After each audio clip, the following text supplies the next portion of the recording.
23 अगस्त 2025 शनि अमावस्या का सबसे विशेष दिन है। हार रहे हैं, दुख पा रहे हैं, कष्ट कर्ज में जीवन है, तो 23 अगस्त को आपको सरल सा उपाय करना है। यह उपाय आपको साल भर सुख देगा। कैसे, किस स्वरूप में, ध्यान से सुने।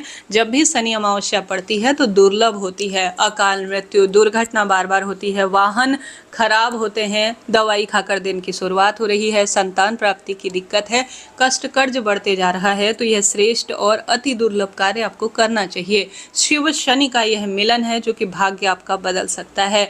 आप सभी के बच्चे क्रोधी हैं, पढ़ाई में मन नहीं लगाते, दुर्व्यसनी है, तो भी यह उपाय सार्थक रहेगा। कैसे, ध्यान से सुने। आप सभी को लेना है सुंदर और एक श्रेष्ठ दीपक, और साथ ही लेना है एक धागा। अवधूतेश्वर महादेव की जय कहते हुए एक जल का लोटा लीजिए। जल के लोटे में काला तिल डालें, कच्चा दूध उसमें आप डाल दीजिए। अवधूतेश्वर महादेव की जय कहते हुए, पितृ देवताओं का ध्यान करते हुए, आज की जो तिथि है अमावस्या की उसका ध्यान करते हुए, जल के लोटे में आप सभी को डालना है थोड़ा काला तिल, कच्चा दूध, और डालना है अपने साथ ले जाने के लिए लौंग का जोड़ा। अपने हाथ में ही रखिएगा लौंग का जोड़ा, 2 रखने हैं, इस चीज़ का ध्यान रखें। जल के लोटे में आप सभी कच्चा दूध और काला तिल डालकर, गंगा जल डालकर पूरे घर में जल के लोटे को जरूर घुमा लीजिएगा। और साथ ही जो आपने धागा लिया है, काला, नीला और साथ ही लाल धागा भी चलेगा, कोई दिक्कत की बात नहीं है। अवधूतेश्वर महादेव की जय कहते हुए, बच्चे से लेकर बड़े बूढ़े व्यक्ति पर जिसकी परेशानी लगातार उसको तंग कर रही है, उसका सर से लेकर पैर तक का आप नाप ले लीजिए इस धागे का, ठीक है। धागे का नाप लेकर इसे ले जाकर आप सभी को अवधूतेश्वर महादेव की जय कहते हुए लौंग का जोड़ा जो है व्यक्ति के हाथ से स्पर्श जरूर करा लीजिएगा। इसे ले जाकर आपको चले जाना है पीपल पेड़ के पास। आप सभी अवधूतेश्वर महादेव का नाम लें, आज की तिथि का ध्यान करें और साथ ही पितरों का ध्यान करते हुए सबसे पहले जो विशेष जल लेकर गए हैं घर में घुमाया हुआ, जिसमें काले तिल, कच्चा दूध और गंगा जल आपने डाला है, पितरों का ध्यान स्मरण करते हुए आप समर्पित कर दीजिएगा। साथ के साथ एक यहाँ पर दीपक भी पितृ देवताओं का ध्यान करते हुए पीपल वृक्ष की जड़ में समर्पित कर देते हैं, तो सबसे सुंदर और श्रेष्ठ कहा जाएगा।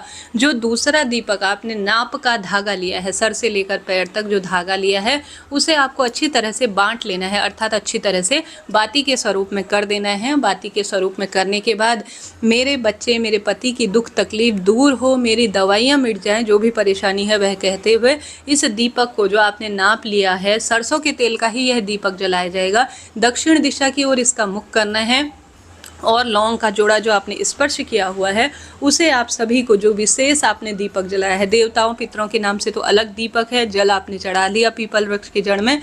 अवधूतेश्वर महादेव, मेरे बच्चे, मेरे पति, मेरे स्वयं के 9 ग्रहों की दशा सुदृढ़ हो, राहु शनि पितृ दोष लगा हुआ है तो वह मुक्त जीवन हो, किसी का कुछ किया कराया है तो उन पीड़ा शंका से निदान हो, ऐसी प्रार्थना करते हुए यह विशेष दीपक आपको प्रज्वलित कर देना है।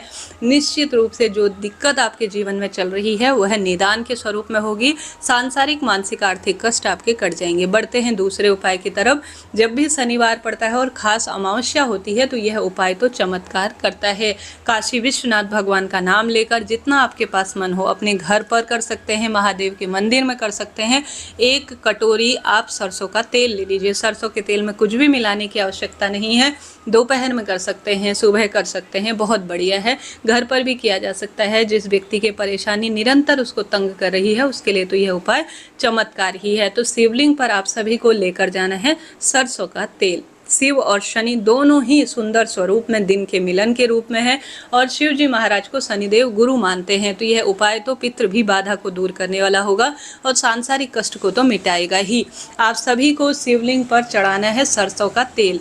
आप इस उपाय को करने के लिए काशी विश्वनाथ भगवान का नाम जरूर लीजिएगा। आप सभी को अपनी तीनों उंगलियों से शिवलिंग पर इसी सरसों के तेल से त्रिपुंड बना देना है भली भांति, और साथ ही अपनी छोटी उंगली, अनामिका उंगली को शिवलिंग पर स्पर्श कराकर तुरंत अपनी बात जो है महादेव से कह देनी है। सबसे पहले सरसों का तेल चढ़ाएं काशी विश्वनाथ भगवान का नाम लेकर, फिर त्रिपुंड बनाएं, फिर अपनी छोटी उंगली रिंग फिंगर से इस जो है सुंदर शिवलिंग पर जिसमें आपने यह जो सरसों का तेल समर्पित किया है उसे आपको उंगली रखकर अपनी मनोकामना बोल देनी है। ऐसा करने से सौभाग्य तो तो बढ़ेगा ही, साथ ही दुख दरिद्रता का भी अंत होगा। शनि, राहु, पितृ और जो भी आपकी दिक्कत चल रही है उन सब परेशानियों का निदान होना शुरू हो जाएगा। हार रहे हैं, दुख पा रहे हैं, कष्ट कर्ज में आपका जीवन चल रहा है, हर तरफ से आपने सब कुछ कर कर देख लिया, तो इस दुर्लभ, श्रेष्ठ और अति उत्तम शनि अमावस्या के दिन इन 2 उपायों को जरूर कर लीजिएगा। हालांकि इससे पहले मैंने एक वीडियो जो दीपक से संबंधित है आपके लिए बनाया है, आप उस उपाय को, उस वीडियो को, उस जो है चीज़ को आप जरूर देखिएगा। उस वीडियो में आपको श्रेष्ठ अति उत्तम जानकारी मिल जाएगी। अब आपसे अनुरोध है, वीडियो को लाइक कर दीजिए, शेयर कर दीजिए और जय शनिदेव कमेंट्स में लिख दीजिए। दुर्लभ और श्रेष्ठ तिथि है, संभव हो तो जल्दी उठकर, जैसे पीपल वृक्ष की पूजा का समय एक निश्चित होता है, जल्दी उठकर ही अंधेरे में पीपल पूजा करनी चाहिए। कहा जाता है इससे जो है बहुत सुंदर परिणाम मिलते हैं। अन्य समय उतना पीपल पूजा का विधान नहीं है जितना ब्रह्म मुहूर्त में पूजा का विधान है। जल्दी उठकर जो भक्त जो विशेष हमारे पास पीपल पेड़ होता है उसका पूजन करते हैं तो सुंदर माना जाता है। इस दिन आप कुछ भी नहीं कर पाते, अपने पितरों के निमित्त एक समय का भोजन पंडित ब्राह्मण जी को दान दीजिएगा। चींटियों के लिए आप आटा गूंद कर उसमें थोड़ा शक्कर मिलाकर अगर चींटियों के लिए व्यवस्था करते हैं, मछलियों के लिए इस आटे को आप डालते हैं तो इससे भी पितृदोष मिट जाता है और सांसारिक, मानसिक, आर्थिक कष्ट बंधनों से भी स्वतः ही मुक्ति मिल जाती है। पितरों के नाम से श्वान को भी आप मीठी रोटी जरूर खिलाइएगा, इससे सांसारिक बंधन कटते हैं। और अगर आप श्वान को शनि अमावस्या के दिन रोटी के 2 टुकड़े कर कर उसे सुंदर रूप में खिला देते हैं तो इससे सभी बंधनों से मुक्ति मिलती है और कष्ट, संकट, पीड़ा का निदान हो जाता है। साथ के साथ भक्तजनों, गौ माता को भी आप खीर, पूड़ी जो भी आपके पास है वह जरूर खिलाएं, क्योंकि गौ माता में 33 कोटि देवी देवताओं का वास माना जाता है। सुबह और शाम घर के द्वार पर पितरों के नाम की लंबी बत्ती दक्षिण दिशा की ओर मुख करते हुए जरूर लगाएं, इससे भी अनंत गुना सुख देखा गया है। तो इस तरह से आपको शनि अमावस्या के दिन इन कार्यों को करना है। जो बच्चे बड़े ज़्यादा परेशान हैं उनके हाथ का स्पर्श कराकर 1 बोतल कम ज़्यादा जितना भी हो सरसों के तेल का दान जरूर करवा कर आएँ। आप उड़द की दाल, मसूर की दाल, काला वस्त्र, जूता, छाता, जिस व्यक्ति के बार बार कोई दिक्कत होती है, मानसिक शारीरिक रूप से परेशान है, तो इन चीज़ों का दान करने से भी शनि और पितृ प्रसन्न होते हैं, दुख दारिद्रता का अंत होता है, कष्ट कर्ज से मुक्ति मिलती है। तो कोई ना कोई श्रेष्ठ कार्य करें, अपने जीवन में सुख समृद्धि के लिए अन्न दान करें, जल दान करें, वस्त्र दान करें, खूब सुंदर दीप दान करें, क्षमता, शक्ति, सामर्थ्य अनुसार गरीब जरूरतमंद व्यक्तियों की सेवा पूजा करें, पितरों का तर्पण करें। यह दुर्लभ दिन बहुत कम बार हमें प्राप्त होता है जब शिव और शनि का मिलन हो। तो शिव मंदिर में शनि स्रोत का पाठ करना, शिव चालीसा का पाठ करना भी बहुत लाभदायक माना जाता है। तो इस तरह से आपको अपने जीवन में हारी बीमारी दूर करने, दुख दरिद्रता के अंत के लिए, कष्ट कर्ज की मुक्ति के लिए, पितरों की प्रसन्नता के लिए इन कार्यों को जरूर करना है। इससे पहले 2 वीडियो हैं, आपसे अनुरोध है उन दोनों वीडियो को भी आप जरूर देखिएगा। प्रार्थना करती हूँ आपके सब कार्य सिद्ध हो, दुख दरिद्रता का अंत हो, महादेव आपके जीवन में खुशियों के भंडार भरे। हर हर महादेव। जय श्री पितृदेवता। राधे राधे।